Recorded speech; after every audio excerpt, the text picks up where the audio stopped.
We are going to be going over some continuities and changes between the relationship of Canada and the United States for history.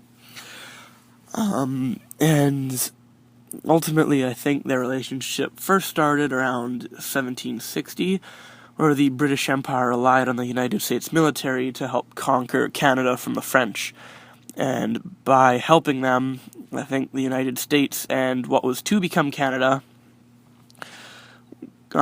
came closer together as a whole, just because they were side by side, and because they fought for that land that is now where we are today in Canada.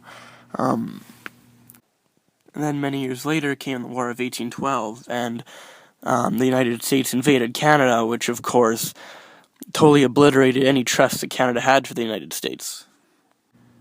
And one continuation that we can bring today from that event of 1812 is that the Rush-Bagot Treaty was signed, stating that the Great Lakes as well as Lake Champlain were not to be owned by either country, and it would remain shared among the two countries. And even to this day, that's still how it is. Canada or the US do not own any of those Great Lakes or Lake Champlain.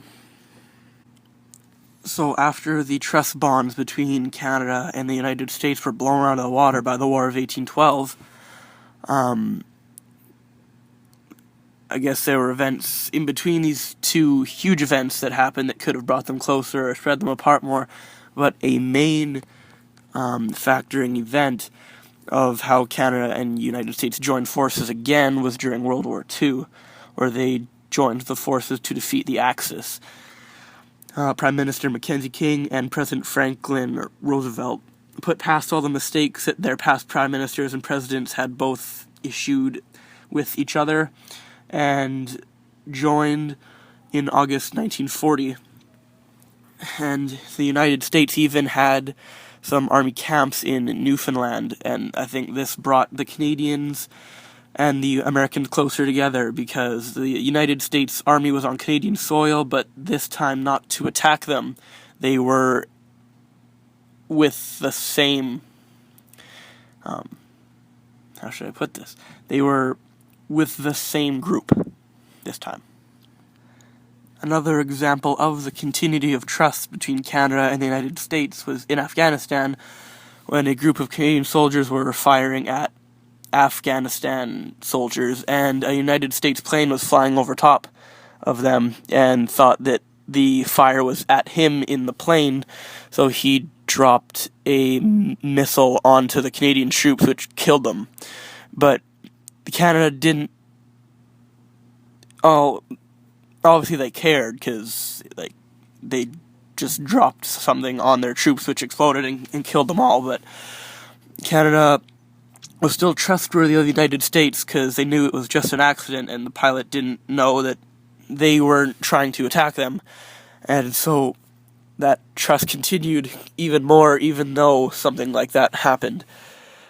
And in Afghanistan, after the 9/11 attacks in 2001, in January 2002, the Canadian Joint Task Force, which is an anti-terrorist military group, aided and supported the United States Special Operations Forces, and they have also supported the United States in other wars like the Korean War and the Gulf War, in which Canadian troops have been participating with American troops in trying to resolve problems in those two countries since 1991. When comparing Canada and the U.S.'s trust over the years, that long continuous chain of trust, you can compare them kind of as siblings, where the United States is the older brother. He's been around longer. He has a little bit more history when interacting with other countries, and then along comes the smaller brother, which is Canada, and they learn from each other, and they'll always have that special bond that brothers have. They have their arguments, they have their agreements, but they're always brothers in the end, and they'll always share that special relationship.